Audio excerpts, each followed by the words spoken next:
Krause Assistencial apresenta NAP TV.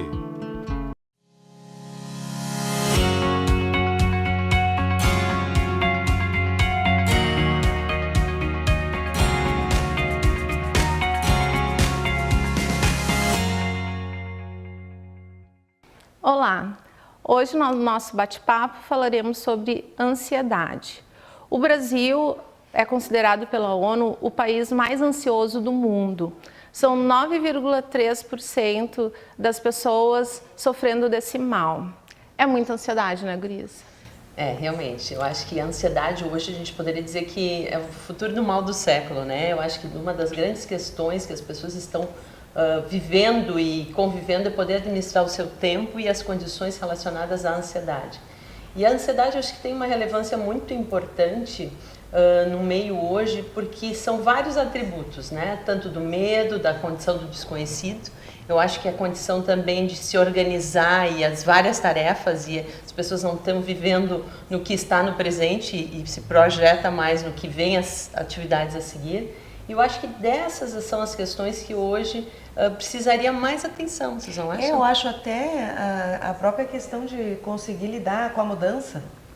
Né? A gente vem tendo surpresas, nem sempre as surpresas são boas, né? E quando vem algo que tu não está preparado, é natural todo mundo dizer, todos nós somos ansiosos. E a ansiedade até ela é positiva, porque muitas vezes ela nos leva, nos motiva a fazer algumas coisas.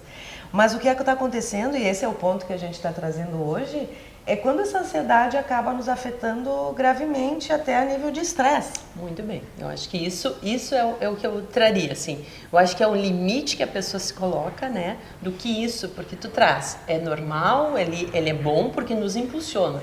Impulsiona no novo para ser do desconhecido, para buscar o seu próprio limite. Mas quando ele entra a nível de estresse, aí eu acho que nós temos que prestar atenção mais do que se pensa, que silenciosamente acha que está tudo muito bem, mas a pessoa entra num prejuízo, que eu diria, né, nas suas funções e atividades bem diárias, e essa condição que é o importante, porque o estresse, ele leva o nível de cortisol, né, vem para as glândulas adrenais, e aí ele oxida, né, e pensando bem a nível celular, tem uma condição muito importante, que o estresse oxidativo vem a ser o quê, né? Ele traz um prejuízo à sua célula, onde automaticamente ele abre toda a condição da nossa gama genética, onde nós temos a predisposição para os cânceres, doenças neurodegenerativas, que é a doença de Alzheimer. Então é como se o estresse potencializasse para que a gente venha a ter essas outras doenças, desencadeasse essas outras doenças. Muito bem,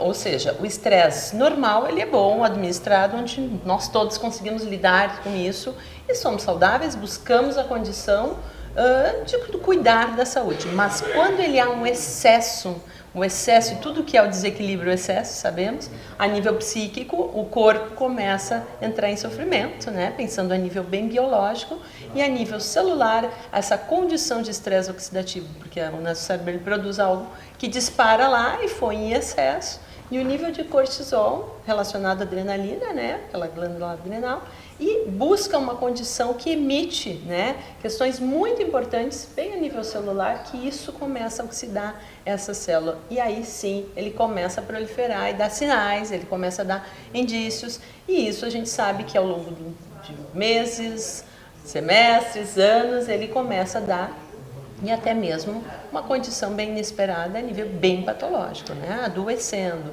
Tem pessoas que têm cefaleia crônica, tem pessoas que têm úlcera, gastrite, que não são uma doença muito com grande prejuízo, né? Todas hoje têm tipos de tratamento, mas ela se torna realmente muito importante, assim. Precisamos olhar com mais sensibilidade. Com mais cuidado, mais né? cuidado, porque eu vejo que hoje parece que é normal estarmos ansiosos, assim, no sentido de saber que temos muitas coisas a fazer, horários, mas eu acho que é uma condição que, dentro da nossa condição bem emocional e psíquica, a gente precisa ter muito, muito cuidado, porque isso possa ser, para os próximos anos e futuros, acarretar.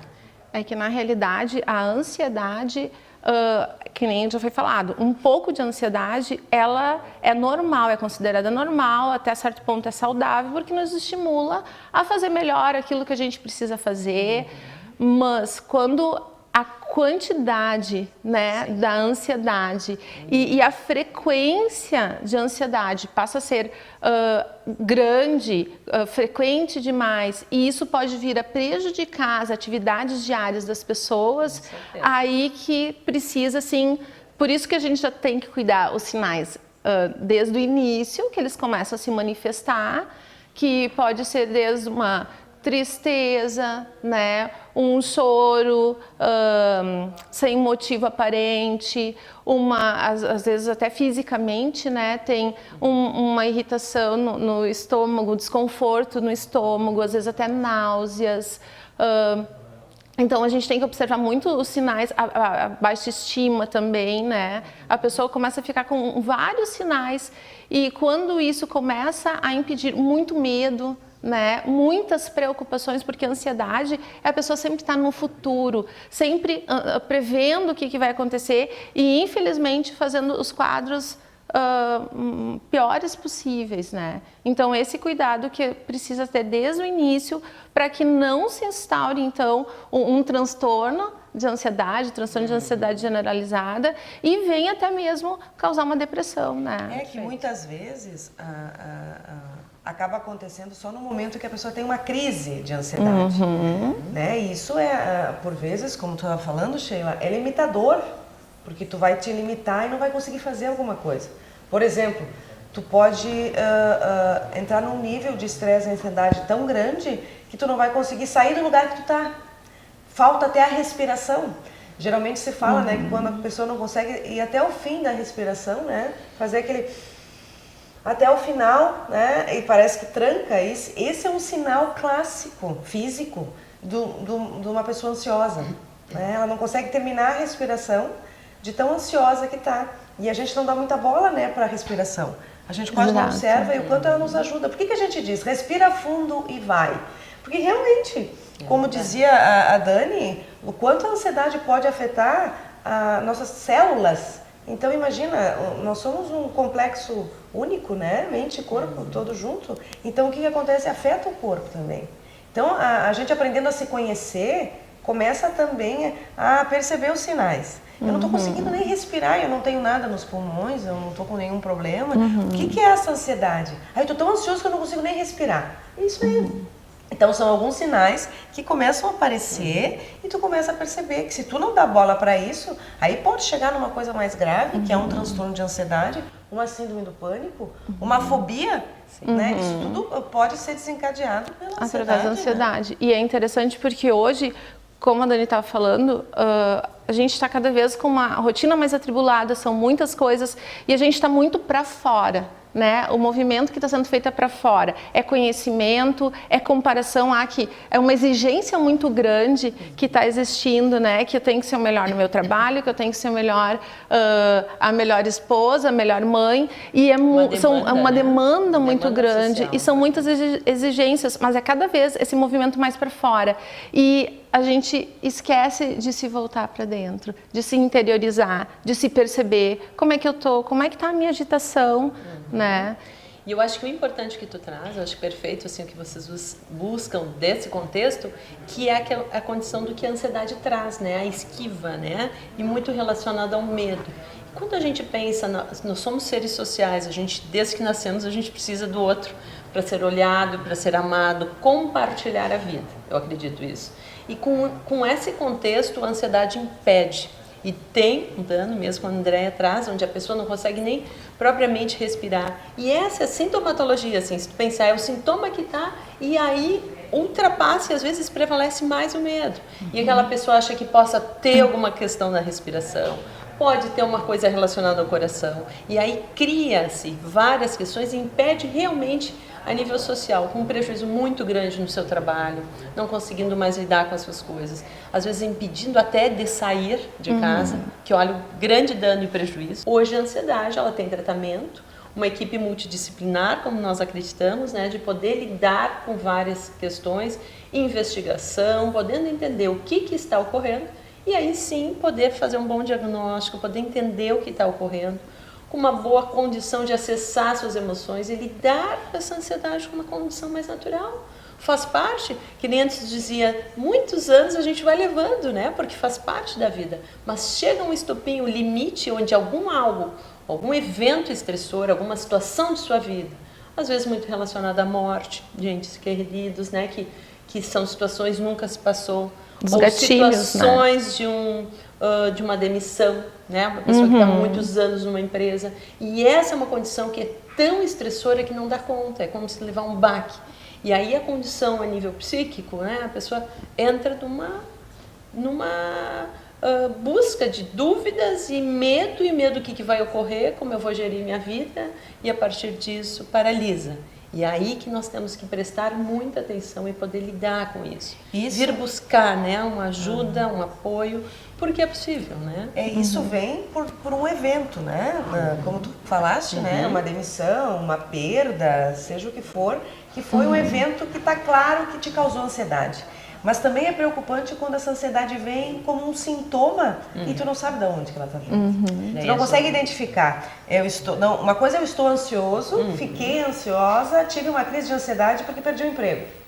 Porque perdi um ente querido. Algo pontual, agora eu estou ficando ansiosa, eu estou ficando ansioso, mas eu não sei aonde que está. Passa a ser um modo de vida. Eu não sei do que está vindo. Então essa ansiedade está sendo um sintoma. E aí a importância, né, da busca de um acompanhamento para tentar investigar e ver o que está sendo o causador dessa ansiedade. Às vezes é um sintoma que você não localiza de início, que precisa de um acompanhamento para investigar. Sim. E a pessoa, ela passa a funcionar dessa forma. Isso. E vai achando que é natural. Só que daí começam as tensões, né? Que nem tu falaste, muito cortisol no organismo, muita tensão. A pessoa começa a cada vez mais tá só no futuro, ela não se dá conta, os pensamentos ela não consegue mais estar fazendo um gerenciamento do que está se passando na sua mente, está potencializando as situações, porque também a ansiedade, ela não é só derivada de uma situação interna, né? Ela é uma criação, muitas vezes, que a pessoa vai potencializando aquilo que está na mente dela, né? E vai potencializando e uma hora estoura. Nós vamos agora para um breve intervalo, voltamos já.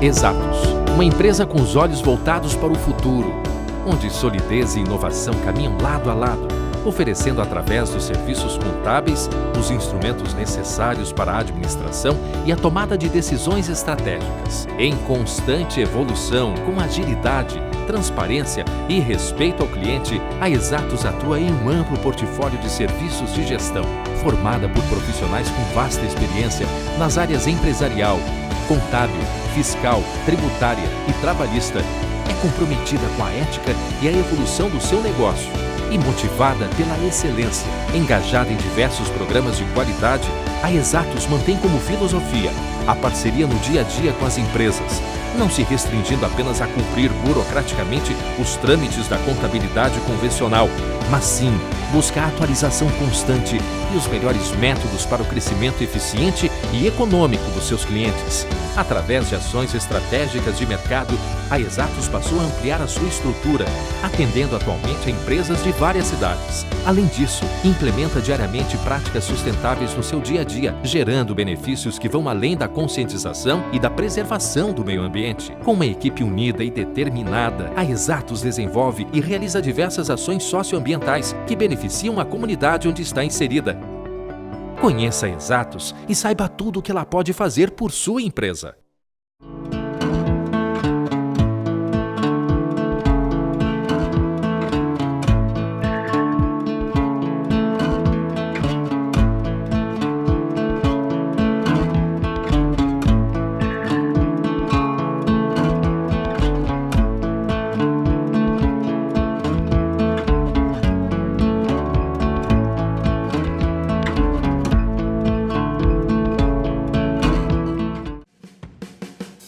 domine essas ansiedades e fobias com a realidade virtual. O NAP, Núcleo de Atendimento Psicológico, utilizando a inovadora plataforma Psyos, após mais de 20 anos de pesquisas e uso, apresenta ao Rio Grande do Sul esta avançada tecnologia para fins terapêuticos. Viva experiências virtuais com alto nível de realismo e monitoramento das constantes fisiológicas por biofeedback. De técnicas avançadas de relaxamento, concentração e mindfulness, até o tratamento de medos de avião, injeção, dirigir carros, altura, elevador, escuridão, falar em público, animais e tantos outros. Trate ansiedade, distração, estresse, pânico e transtornos alimentares com resultados duradouros em menor tempo, sempre com atendimento de um psicólogo especializado da equipe do NAP.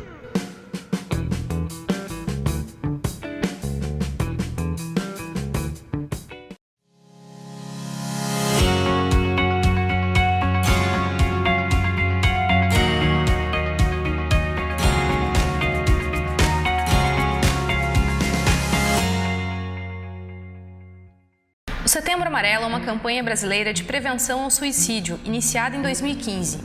É uma iniciativa do Centro de Valorização da Vida, do Conselho Federal de Medicina e da Associação Brasileira de Psiquiatria. O mês de setembro foi escolhido para a campanha porque, internacionalmente, o dia 10 de setembro é o Dia Mundial de Prevenção do Suicídio. A ideia é alertar a população sobre a importância da prevenção. Saiba mais sobre o assunto. Pessoas sob risco de suicídio. Comportamento retraído, dificuldade para se relacionar com a família e amigos, casos de doença psiquiátrica, alcoolismo, ansiedade ou pânico, mudança na personalidade, irritabilidade, pessimismo, depressão ou apatia, mudança no hábito alimentar e de sono, tentativa de suicídio anterior, odiar-se, sentimento de culpa, de se sentir sem valor ou com vergonha por algo.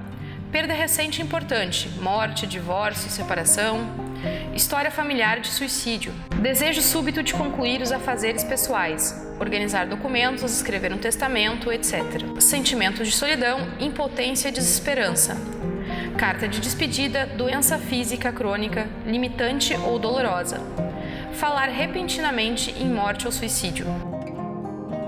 Alguns fatores de risco para o suicídio: transtornos mentais, psicológicos, sociodemográficos, condições clínicas. Aspectos psicológicos no suicídio. 3 características da maioria das pessoas sob risco de suicídio: ambivalência, impulsividade, rigidez. Frases de alerta.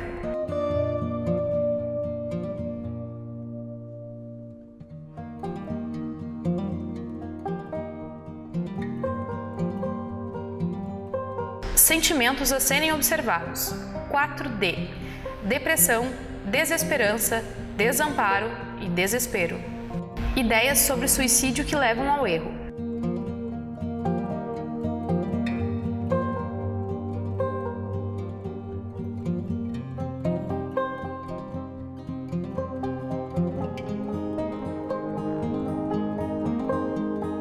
Como ajudar as pessoas sob risco de suicídio?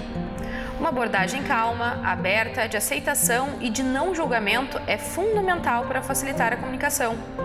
Ouça com cordialidade, tenha empatia com as emoções da pessoa. Como se comunicar? Ouvir atentamente, com calma. Entender os sentimentos da pessoa, empatia.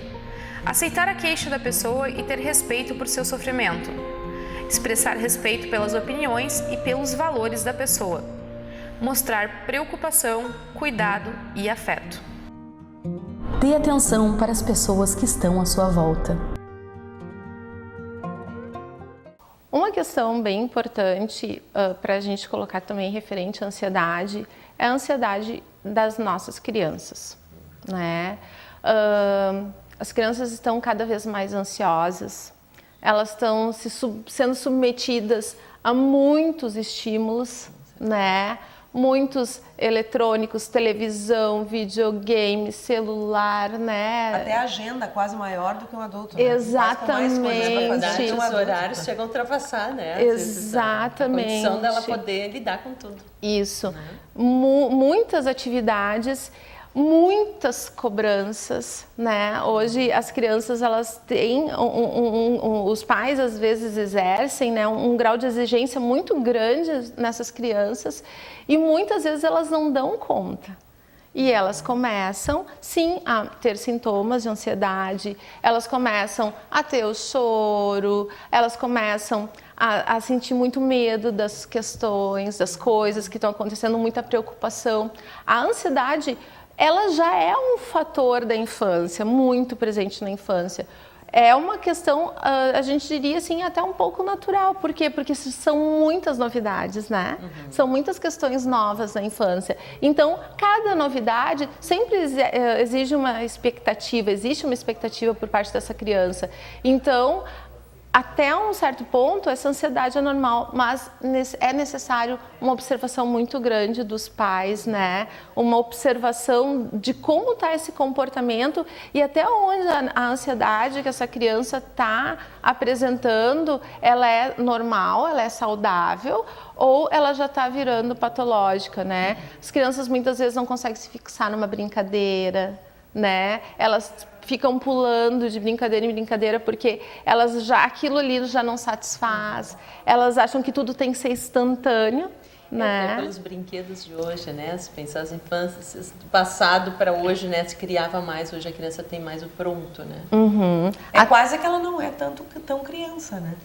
Ela quase não brinca tanto como tem brincava. uma demanda Exatamente. quase como se fosse um profissional, né? Como Porque se a fosse um escola adulto. exige questões de números, né? Quantidade, como você vai corresponder, a condição de atividades, se é tênis, se é algum esporte, vamos para a competição, que é saudável, acho muito bom, mas tem que ter esse limite, né? Poder lidar. E para elas tudo tem que ser muito imediato, né? Tudo é instantâneo. Então, seria interessante que os pais começassem a se atentar para essa questão e começar a desenvolver atividades junto com essas crianças para que elas entendam que as coisas não são instantâneas. As crianças têm que aprender a ter calma, paciência, aprender a esperar, né? Então, de repente, ir para a cozinha com o filho, fazer um bolo, para a criança entender que o bolo tem que ser preparado. O tempo, né? Exatamente, tem um tempo para assar esse bolo. Muitas vezes a criança já está com o bolo na frente, foi numa padaria, porque o adulto corre muito. Mas né? essa é uma questão quando você falar. E aí eu buscaria um pouquinho para os avós. Como os avós têm uma importância, né, muito bacana hoje na relação da criação desses filhos, porque os pais têm que se ausentar por algumas questões de horas de trabalho.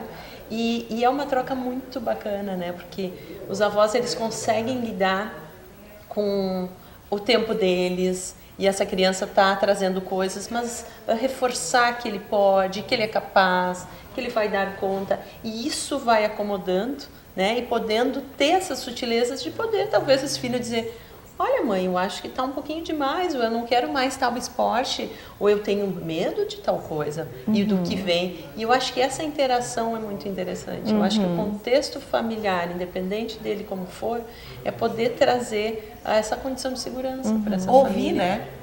Ouvir os sinais que a criança está passando, né? As mudanças de comportamento, o que ela está pedindo, porque a gente acha, é importante para o filho, vamos fazer, porque eu sei que eu sou o pai, eu sou a mãe, eu sei a E importância. quero dar o melhor, né, André? Quero dar o melhor. Eu sempre quero dar o melhor. Com certeza a gente sempre quer dar o melhor, mas será que ele também está achando que isso é melhor para ele, né? Tentar ouvir um pouquinho, né? O que a criança está demandando. É que esses pais também, na maioria de suas vezes, também são ansiosos. Claro. Então, isso que é interessante, que a criança, ela tende a modelar, né, as questões que estão no seu ambiente. Então, pais ansiosos, muito provavelmente vão gerar filhos com ansiedade também. Então, o pai e a mãe também identificar sinais de ansiedade, tentar se modificar e muitas vezes assim, emprestar um pouquinho para o filho. Tu tá um pouco agitado, vamos acalmar o coração, né? Que antes tu falaste da respiração, sugerir para essa criança parar um pouquinho, respirar, né? Colocar a mãozinha no coração, entender. Fazer algumas estratégias, exato. Né? Uma condição de poder buscar algo que vai amenizar. E eu ia fazer a inversão, vocês me permitem, que quando também existe uma família, né, onde tem também as questões, que tem os avós, que eles passam por condições que a gente sabe que o envelhecimento também traz uma condição de muito estresse, sensação do medo. Antes falávamos da condição da angústia, né? É uma ansiedade generalizada, não tem um ponto, não tem uma demissão, não tem de repente um luto, mas tem uma condição que me causa muito angústia. E essa condição de angústia, ela eleva todas as questões que já falamos, né, anteriormente, e para isso a pessoa começa a não conseguir lidar com as coisas mais simples e básicas. E uma delas que a gente sabe que tem muita relação quando é o envelhecimento, são sinais que possam estar, daqui a pouco é a memória. E essa memória começa a ter um prejuízo e aquela família acha tudo muito estranho, não era assim, está começando a se portar de alguma forma diferente. E aí sim é algo que esta família possa fazer a inversão do que falávamos. O que está acontecendo? Buscar talvez uma ajuda, um apoio, e aí sim conseguir entender o que realmente possa estar vindo com esse idoso, né? E muitas vezes, e bem diagnosticado, podendo olhar com mais propriedade, né? Hoje tem vários exames, tanto buscando o seu clínico, né, de referência, um geriatra, um neurologista, mas podendo entender que existem algumas avaliações, que é neuropsicológicas, para identificar se é uma condição bem de funções cognitivas. O que é o cognitivo? A memória, a linguagem, a questão da atenção é muito importante. Eu passo muito rápido, eu estou muito ansioso. E como eu vou lembrar de algo se eu não conseguir nem buscar essa informação? Ou, propriamente dito, sim, uma condição a nível bem neural, que está se manifestando muito precocemente e tem hoje tratamentos. Eu acho que é poder olhar com mais propriedade, saber o que está ocorrendo, poder trazer para o seu médico, compilar essas informações, se é com um psiquiatra, com um neurologista, um geriatra, e poder identificar e poder ver o que está ocorrendo. Então essa família, ao contrário, em vez de negligenciar muitas vezes essas condições que são naturais, a pessoa ainda que tem a função de trabalho, então ele está se atrapalhando muito, às vezes são situações adversas, e isso é poder olhar com muita propriedade, porque a pessoa perde a qualidade de vida. É que da mesma forma que tu tem que observar os sinais que a criança vai dando, né, que está ali sutil, convivendo com a família, o idoso é a mesma coisa, né? Ele também tá, é como se fosse, a gente costuma dizer, né, espiral, sai da pirâmide, né, volta lá para as mesmas necessidades. Precisa cuidar. Muitas vezes a própria dependência, muita dependência que a criança tem, o idoso também tem, então ficar prestando atenção nesses sinais, né? Como nós falamos antes, a ansiedade ela não é acompanhada, ela não é tratada, vai chegar um momento que ela vai virar um transtorno de ansiedade, uma fobia. E a fobia limita total a vida da pessoa. Por exemplo, um medo de voar, uma fobia, tu não vai voar, né? Tu não vai poder viajar. Então imagina impossibilitar a pessoa de poder viajar, de poder conhecer lugares novos. Imagina o prejuízo daqui a pouco que pode causar a vida dessa pessoa, né? Não poder usar um elevador, não poder ir a lugares altos, né? Um transtorno na hora de fazer um exame de prova, ter, né, uma prova, ter uma ansiedade tão grande que isso bloqueia. E tu pode ter estudado muito bem, tu pode saber, conhecer aquilo que tu tá falando, tá escrevendo, só que bloqueia. A ansiedade, ela bloqueia, ela limita, como a gente estava falando. E essa é a questão, né? Antes falávamos do nível de cortisol, ele faz essa condição das funções executivas, te desfoca aquela tensão, onde tem uma amnésia que parece deu branco, não deu aquela velho chavão que a gente quando estudava, deu branco, mas eu estudei tanto.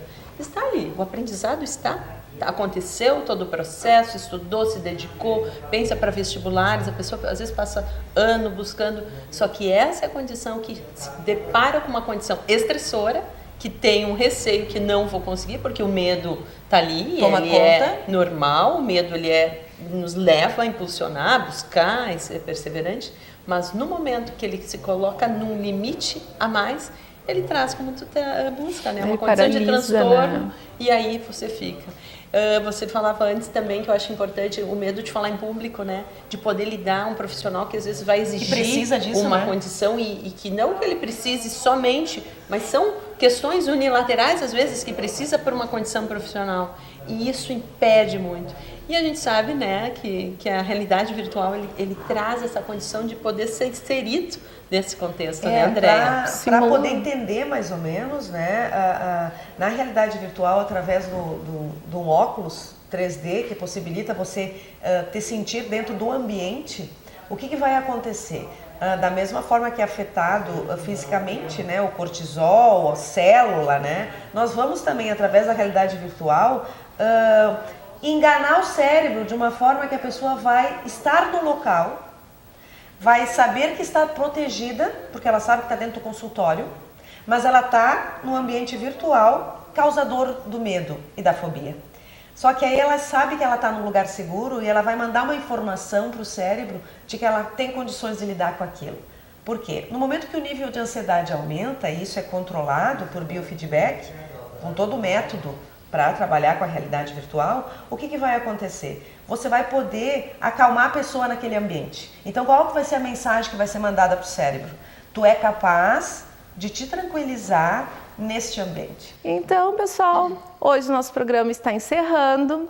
Você pode continuar agora conosco nas redes sociais, Facebook ou YouTube, ou também pode entrar em contato conosco e indicar algum tema que seja do seu interesse. Siga agora com a programação da Vale TV.